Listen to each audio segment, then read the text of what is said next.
Bonjour Monsieur Dujol, merci d'être présent lors de notre congrès national des centres sociaux et socioculturels qui se déroule actuellement à Lille. Alors quelques petites questions qui pourraient intéresser nos congressistes et puis principalement aussi la FCSF. Quelles sont les politiques publiques majeures actuellement pilotées par la DGCS ? Bonjour madame, merci en toute chose de votre invitation à ce congrès. Je suis ravi d'être ici en cette première journée du vendredi et j'ai tout de suite accepté évidemment de vous rejoindre. D'abord parce que vous faites pas un congrès si fréquemment que ça. Je crois que ça fait 15 ans. Tous les 10 ans qu'une telle manifestation ne s'est pas tenue.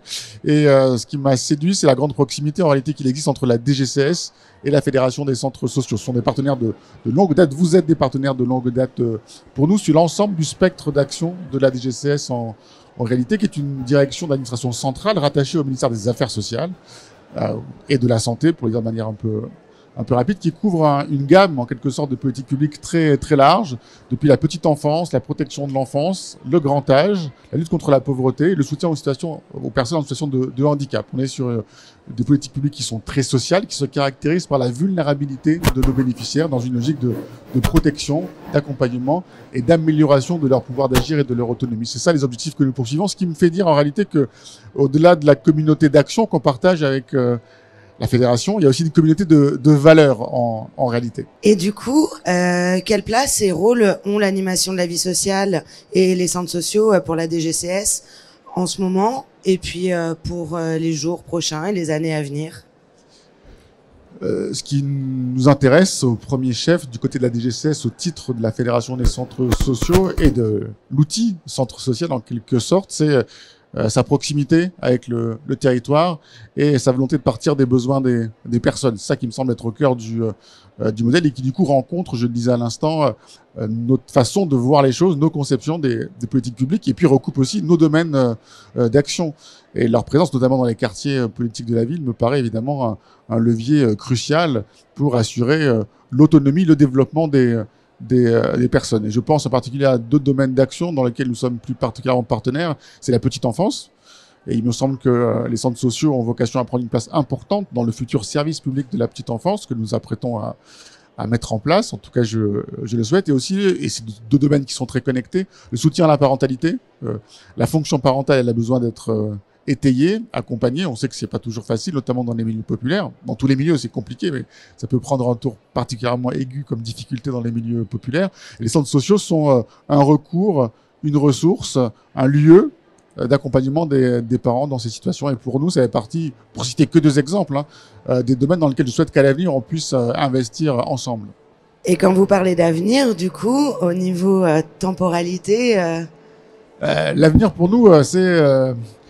la discussion que nous avons en ce moment avec la Caisse nationale des allocations familiales, je pense qu'ils seront à ce congrès aussi aujourd'hui ou dans les jours qui viennent, qui sont en partenaire de premier rang évidemment pour la Fédération des centres sociaux et qui sont des opérateurs de l'État en tant que caisse de sécurité sociale.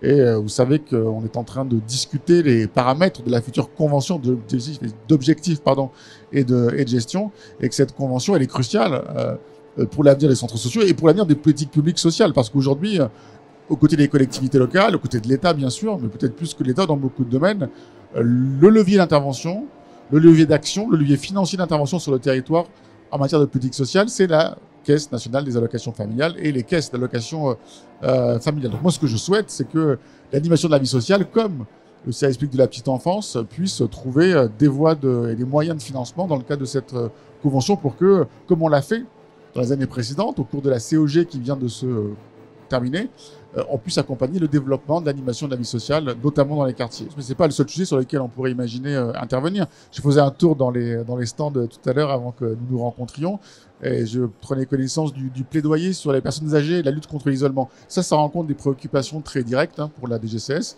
puisqu'on est en charge aussi de la lutte contre la perte d'autonomie, le financement des EHPAD, des résidences d'autonomie, la prise en compte aussi du virage domiciliaire. Et parmi les fléaux qui affectent les personnes en grand âge, il y a l'isolement. Cet isolement, il est dramatique pour les personnes. Il induit aussi un vieillissement accéléré. On sait que le défaut de stimulation aussi provoque sur le plan clinique en fait une aggravation de la situation de la perte d'autonomie. Et je sais que les centres sociaux sont très actifs pour maintenir au premier sens du terme le lien social. Et ça, on souhaite aussi avec vous, avec l'autre caisse, la 5e branche de la sécurité sociale, la CNSA, pouvoir accompagner une action résolue partout, et notamment dans les quartiers, en relais avec les centres sociaux, pour lutter contre ce fléau de l'isolement qui est catastrophique. Et vos priorités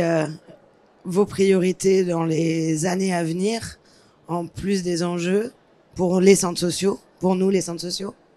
C'est consolider la situation des centres sociaux. Il me semble que dans beaucoup encore une fois, j'insiste beaucoup sur les quartiers parce que c'est là que je crois que la valeur ajoutée est la plus forte, où les services publics parfois se sont retirés ou n'osent plus entrer. Je pense que les centres sociaux de demain, c'est un vrai hub de services et une fabrique du lien social au cœur des quartiers. Encore une fois, là où d'autres ressources font défaut. C'est un très bel outil.